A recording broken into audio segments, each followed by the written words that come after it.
Thanks for joining us this morning. Special thanks to Dr. Gerber and staff here at Portland Community College with this great site and for hosting this event. We're here today to kick off the Opportunity Initiative, a bold and significant step to revamp and revitalize Oregon's student aid. We have a number of people that are going to speak. My name is Tom Reinhardt. I'm the Chief of Staff for the State Treasurer, and I'm just setting the stage and kicking this off. We are grateful that President Gerber is here from this campus. We are grateful that students are here to share their stories. We are also grateful that business leaders are here and that our fine State Treasurer is also here to explain why this initiative is so important and why we are working on it and what kind of legislative support we also have already for this initiative. So without further ado, I'm going to call up our first speaker, Dr. Gerber. Thank you, Tom. Well, I am very delighted that Secretary Wheeler chose Portland Community College's Sylvania campus to be the place to announce this very, very important bill that he'll be introducing with the help of his colleagues in the legislature. My name is Linda Gerber. I'm the campus president here at Portland Community College Sylvania campus. We are very, very happy to see this legislation going forward. The Oregon Opportunity Initiative is something that will benefit our students and college students across the state.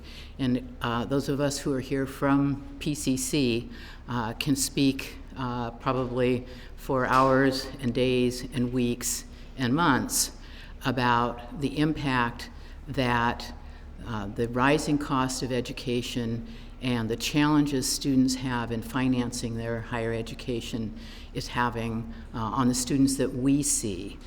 Students are taking on greater and greater debt, leaving the college, often to go transfer to a four-year university to take on even more debt, and they're leaving the college with just insurmountable amounts of debt that they will be starting their adult life with for younger students, and that they will carry into old age for our older students. And it really is it is and will impact the quality of their life to have this debt for decades to come. So this is an exciting opportunity, and we know that it will not only benefit the students who graduate, but it will increase the retention of students, because on a daily basis, we know that students are dropping out because they cannot afford college. So I'm delighted to be able to welcome Oregon State Treasurer Ted Wheeler and some representatives from the business community, and our very own student, Wendy Hemken, who has a few words to say to you. I believe the idea of creating a revenue-generating fund, the Oregon Opportunity Initiative, is an admirable, greatly needed venture and fiscally responsible one, which is an added benefit in today's world. So let's give a very warm welcome to our Secretary of the Treasurer, our State Treasurer, Ted Wheeler, who will describe to you more about this. Thank you, President Gerber. Well, thank you, President Gerber. I appreciate this very much, and this is a great place to hold this kickoff event. And I just want to say on a personal note, it's very rare that I get to attend a press conference where there's an audience and people applauding. That's not usually the way press conferences work, and that's not why we usually hold them. So it's a pleasant change. We're obviously here to kick off the legislative effort in support of the Oregon Opportunity Initiative. The initiative is to help make higher education in the state of Oregon more accessible and more affordable for Oregon families. It has important additional benefits in terms of helping our young people and their families to become more economically self-sufficient, and it helps our state to become more economically competitive by helping to grow our economy over the long term. So we're going to talk a little bit about what the initiative is. You're going to hear from some students, some parents in terms of how the Opportunity Initiative will help them and their families. We're going to hear from the business community. Missing from today's press conference are the legislative champions. They are needed elsewhere, most notably down in the legislature where they are. However, we have packets of information over here for the press that include quotes that they have asked for you to include in whatever press issuances you do. They are very much supportive of this initiative and wanted to be here, but for obvious reasons cannot be here. Of course, we'll answer any questions you have. First, by way of context, this is hugely important to young people in our state. When people like I get up and talk about this, it's a policy question. But for our young people, this is very personal. And I've found that it is a very emotional issue for young people. They see education, and in this case higher education, as being their best opportunity to have a shot at the American dream. We all know the statistics that young people who participate in higher education have much brighter economic prospects than young people who do not participate in higher education. I had that privilege, many of my friends had that privilege. Education is very important to me, and I want to make sure that this next generation and future generations of young people in this state have the same opportunities that we did. So not only is the income disparity growing between those who do and do not participate in higher education, the state of Oregon has a very serious economic problem over the long term. And that problem is that our per capita wage growth is declining relative to the rest of the nation. That speaks volumes about our economic prospects going forward. Many other states that we say we compete against are way ahead of us in terms of providing access and affordability to young people as they achieve higher education goals. And as you just heard President Gerber say, for those young students who do pursue higher education, they're buried by a mountain of debt. Unfortunately, what's happening all too often is a lot of young people in our state are simply choosing to delay or forego their higher education experience altogether. That's bad for them, it's bad for their families, and it's bad for our state. This is an important issue not only for the young people, it's an important issue for our state. Just by way of commentary, about a year ago I invited people to come and have a preliminary conversation about this opportunity initiative. It included higher education folks, it included business folks, it included student leaders, it included others. We invited 20 people and 50 showed up. Maybe that's some indication of the importance of this. The state, through the legislature and the governor, have established very rigorous higher education goals. It's embodied in the 40-40-20 education goals. And if you want to know more about that, we can talk about it in detail later. But the bottom line is that the Oregon Opportunity Initiative is one way that we address the 40-40-20 goals and one way that we help pay to meet the 40-40-20 goals. Finally, some context. In your media packets, you'll find all the data you want that I won't repeat right now. There's just a couple of little facts I want to repeat. First of all, the cost of higher education at public institutions in the state of Oregon is about 18% higher than the national average. And student aid provided to young people is about 20% less than the national average. So we have a significant gap and a disparity. The Opportunity Initiative will do a couple of things. As President Gerber stated, the first thing that it will do is it will call for the issuance of bonds to create a permanent, sustainable, and growing fund dedicated to higher education access and affordability for Oregon students who attend Oregon public institutions. This will include students who attend four-year universities. It will include students who attend two-year community colleges. And we're also broadening the scope to include young people who would like to participate in vocational training. Funding will go through the existing Opportunity Grant Program. The funding is affordable. It uses existing capacity that we have in our debt capacity. In terms of the outcomes, 1 year after we issue the bonds, the funds going through the Oregon Opportunity Grant Program will increase by 50%. We project that 30 years out, it will cover the entire unmet need for students in Oregon who wish to attend community college. It will cover 2 years for students who will seek to receive degrees at four-year universities. To maximize the impact of the grant, the legislation also calls on the administrators to look at incentives, design incentives for critical degree programs in STEM fields, to design incentives for vocational training and other workforce development programs, and create incentives to help students finish their higher education experience on time.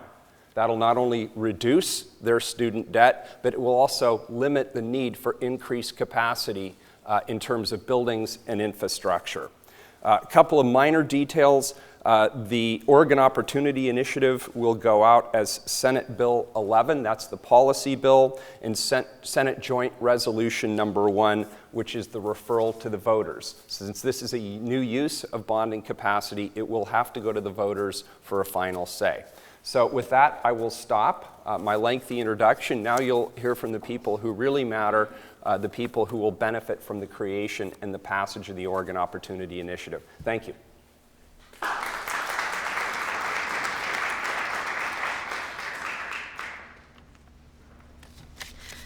Thank you, Mr. Wheeler.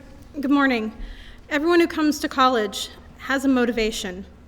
My motivation started when my daughters both spent their early days in the neonatal intensive care units, weighing Kimberly just 2 pounds, 12.8 ounces, and Juniper at Legacy Emmanuel 3 pounds, 14 ounces. I decided after Juniper's birth that I wanted to be a doctor. Maybe I could cure the problem, but if not, maybe I can help other mothers. But this has not been an easy path for my family. We have made many sacrifices, particularly once my husband followed in my footsteps and decided to go back to college for a computer science degree. The Oregon Opportunity Grant helps ensure that the sacrifices we make don't include things like heating and housing. We currently live in a small 2-bedroom apartment rather than the house in North Portland we started with. We don't have a car and get around by bus and transit, even though the bus on weekends only runs every 45 minutes. Our computers are the ones that we had before we started in school, and one of them is very nearly dying and is more Franken machine than original tech. Despite our sacrifices, my education here at PCC has still left me nearly $24,000 in debt, and I still have 2 to 3 years left to go, and that's not including what my husband owes. My friends look at this and say, I don't think I can do this. I don't know if I can commit the time and risk that much debt. What if I don't make it? So they don't try, and they stay in jobs in fast food joints and customer service, going nowhere. Other ones I've seen go and keep their fast food jobs and then go to school full-time and push themselves until they break. And then they stop going to school and they have the debt and the dead-end job and no way to pay it back. I expect that once I have my education and my husband does, we will have jobs that we are proud of. We can do things that fulfill our lives and improve the lives of others. But there are no guarantees that those jobs are going to pay enough to pay for the mortgage of student loan debt that I'm likely to have. And I worry that in a little over a decade, when Kimberly starts college, she will have no fund and she will be borrowing. And I am afraid for the amount of money she will have to take out at the rates tuitions are increasing. As a low-income student, the Oregon Opportunity Grant does not give me an advantage, it gives me a chance. As this initiative moves forward, I hope to see the same level of determination for success from our legislators and voters that I do from my fellow students at PCC. Together, we can turn the tide on debt and despair and remind everyone why Oregon is still the greatest state there is. Thank you.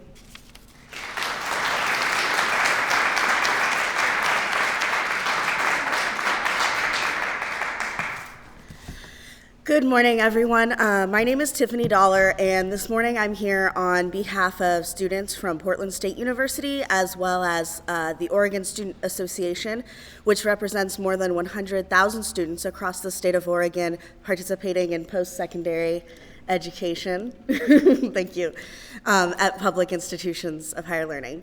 I really just want to bring it back to Wendy's story, because one of the big parts of OSA's mission is access and affordability to public post-secondary education. And my story, I'm a returning transfer student, but I don't think we need to hear the same story twice. So I think that what I'd really just like to bring our attention to today is how important this grant is to changing the lives of students, and that we really do need this sort of stable funding source to make sure that we're improving the lives of Oregonians across the state. We heard how much of a difference it's making in Wendy and her family's life. It made a huge difference in mine as well. I think what we need to look at today is the fact that only 2 out of every 10 students who apply and qualify for the grant are able to receive it at its current funding level. And I'm just going to flip that around so that we can think about it. That means 80% of students who apply and qualify for the grant don't receive it today.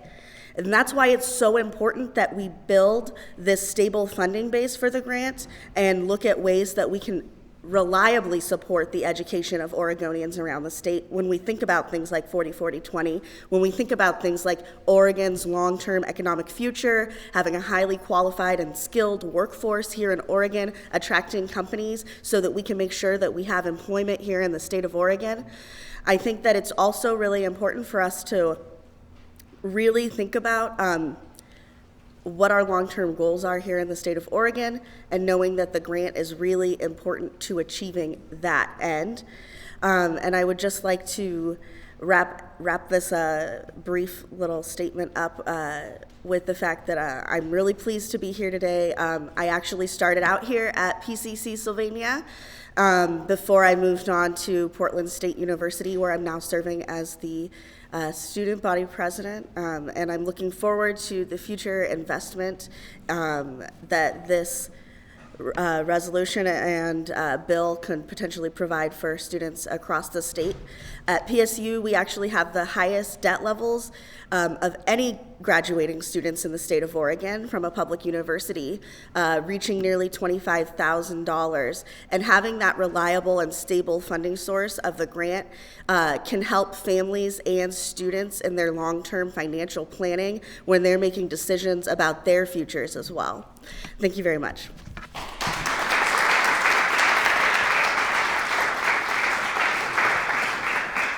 Hi everyone, I'm Sandra McDonough with the Portland Business Alliance.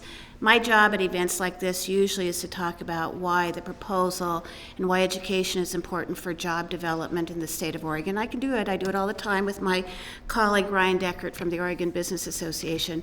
But I've been asked today instead to tell my personal story. About 40 years ago, I'm actually at the other end of the financial aid story here. About 40 years ago, when I was finishing high school, I was living in Southeast Portland, part of a working class family. We weren't poor, but it took pretty much every penny my dad had, sometimes working 2 jobs, to put food on the table and keep a roof over our head. There wasn't money for extras like vacations or college savings funds. But I wanted to go to college, and the only way I was able to go to college was because there was financial aid available from the state of Oregon. I would not have been able to go to the University of Oregon without that aid. And when I think about it today, what students face, I don't know how families like ours can send their kids to school and create opportunity. What happened with me was, like so many in my generation, I was the first member of my family to graduate from college. I was able to go on, get good jobs, stay in Oregon, earn an income, pay taxes, and raise my own family. My son Richard is over there. He's a student at Portland Community College here in Oregon, and to continue contributing to our state. So when I think about what the treasurer has proposed, and that's enabling kids like I was 40 years ago to go to college and contribute to our state, I can't think of a better investment that generates better returns for Oregon. So I very much support the treasurer's proposal, both on behalf of the Portland Business Alliance and the business community generally. It's part of the Oregon Business Plan, but also as a citizen of the state. So thank you very much.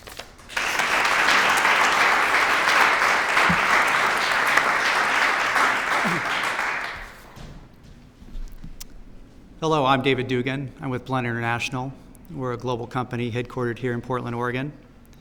For those of you unfamiliar with the company, we began in 1947. A gentleman named Joe Cox developed what's today the modern-day saw chain in the basement of his Southeast Portland home. Today, we have more than 4,500 employees worldwide, manufacturing locations in 6 countries. Nearly 1,500 of those team members are here in the Portland area.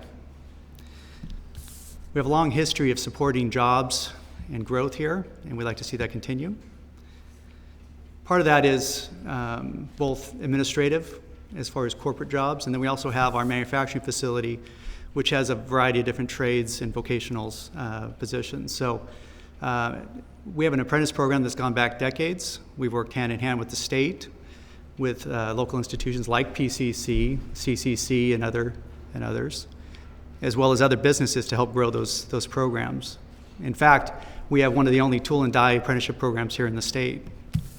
But as we look to add jobs and add growth to the company, we need to do more. As was just mentioned earlier, access to education is out of reach of many, and we need to help fix that. And we think that opportunities such as the Oregon Opportunity Initiative are a step in the right direction, and we support that. Oregon industry would truly benefit from having more people attend higher education, as well as greater access to vocational and workforce development programs. We look forward to to a bright future for the Oregon industry and workers that are trained for the jobs of tomorrow. Thank you.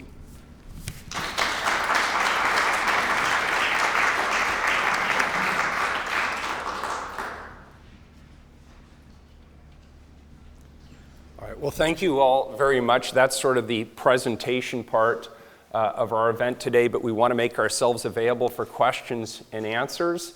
I'm wearing a microphone, so I've been asked to repeat the questions. So I'm not really as dense as you may think I am when I'm repeating what somebody just said to me.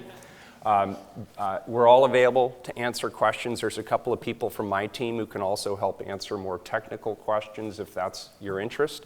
We'll just open it up. Yes? Hi there. Will the funds in this growing stable fund be available simply by virtue of filing with FAFSA, or will there be a separate application that would be necessary? I'll go ahead and answer that question. This proposal creates a structure for the Opportunity Grant Program to have expanded resources, and it identifies a pool to help develop that resource. That's our permanent growing sustainable fund. And then the assumption in the bill is that the program will continue to be administered by somebody else under the current construct of the Opportunity Grant Program. I will say that there are many people in the legislature and Rudy Crew and others looking at how those funds are currently distributed and whether we can be more effective in terms of how those funds are delivered. But for now, the assumption is it will be the same form that you fill out today. Just to follow up with that, my understanding is that under the current model, and prove yourself eligible by then, there are no more funds available. Is that true? It's more than that. Not only is there a deadline, correct, but in addition to that, as was mentioned during the remarks, the amount of resources available is woefully inadequate for the number of students who actually qualify. So this doesn't attempt to change the structure of the program. We're leaving that to others outside of the Treasury who are closer to that process. We're trying to increase the funding and make sure it's sustainable and reliable with time. Would this also increase the amount of the Oregon Opportunity Grant to individuals, or would it just make a similar amount available to more students? The question is, would this, and I'm sorry, I forgot to repeat this. See, I already screwed up. Would this increase the amount of funding available? The answer is it depends. It depends what the people who are in charge of the distribution of funds want to do. They could either expand the pool, or they could increase the amount going to people, or they could do both. Is there anything in this initiative that would actually slow down the rising cost of higher education? Because it seems like as you're raising money, you're still dealing with a rapidly rising force. The question was whether or not this reduces the cost of higher education delivery. And the answer is that this is part of a larger pool of higher education proposals that are before the legislature. This narrowly addresses access and affordability. There are other proposals before the legislature that address cost.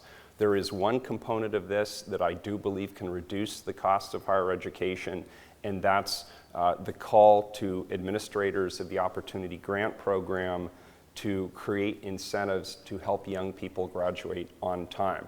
Other states have found that before they need to build new classrooms and new facilities, if they encourage young people to graduate on time, that does two things. It both reduces the need for additional hard infrastructure like classroom facilities, and it also reduces student debt.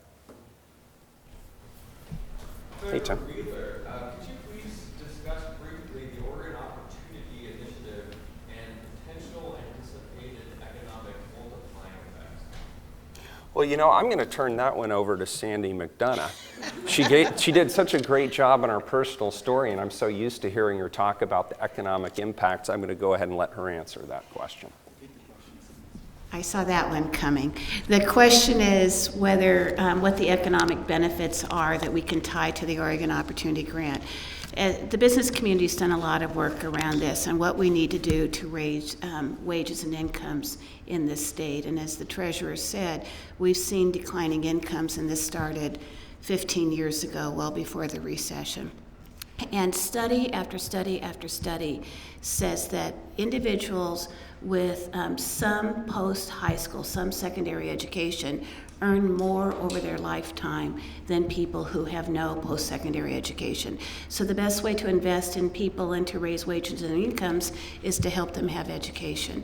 The second thing is that we have a continuingly greater need for an educated, well-trained workforce. I think if you talk to Blunt, the kind of workers they need now are very different from the kind that their predecessor company needed 30 years ago. They need people with math skills, with computer skills. And so if we want to attract people here to this state, companies here to this state with jobs, we have to demonstrate we have the workforce. And if we want to raise wages and incomes for people, we need to give people the skills to go into those really good jobs that are out there, and that raises it for everyone. Okay? Want to add to that? Sure, and I'll just add from the business perspective, from the manufacturing side. I mean, our industries, our technology is getting more complex. We need to train and educate the people, again, for the workforce of the future. Those skills in the higher education are very important. We have our training programs for apprenticeships and that, as I mentioned, so we're doing a lot on that end, but we also need, the secondary education to on the technology, engineering, and other services as well. So it's very important as we look at these funding mechanisms that we support across the board, all these different programs, as well as additional training development. Thank you. Sure, yeah. Just, can you address sort of the structure here of like, is it a good idea to sell a bond to basically fill what is an ongoing need? We usually think of bonds as sort of paying for infrastructure or some sort of specific need that's not going to go on, one would imagine, maybe forever. The question, if I could paraphrase it, and Sure. Please correct me if it's not a good paraphrase, is issuing bonds the most appropriate way to fund a program like this? Is that a fair interpretation? The answer is yes, for a couple of reasons. You are correct when you asked the question. You said that typically when you issue bonds, it is for hard infrastructure, buildings, facilities, roads, bridges, that kind of thing. And I've said that many times myself, and it's true. But we are creating something that I think is as important as infrastructure. We are creating a permanent fund dedicated to higher education access and affordability. And once it's created, it is permanent. And that will be a long-term competitive advantage for this state in terms of our economy and it's also going to be a long-term advantage for the families and communities in this state who want to see a robust and vital Oregon going forward. So it's a different use of bonding capacity than what we've used it for in the past, but I think it's an entirely appropriate source of funding for this program. Yeah, please, Sandy.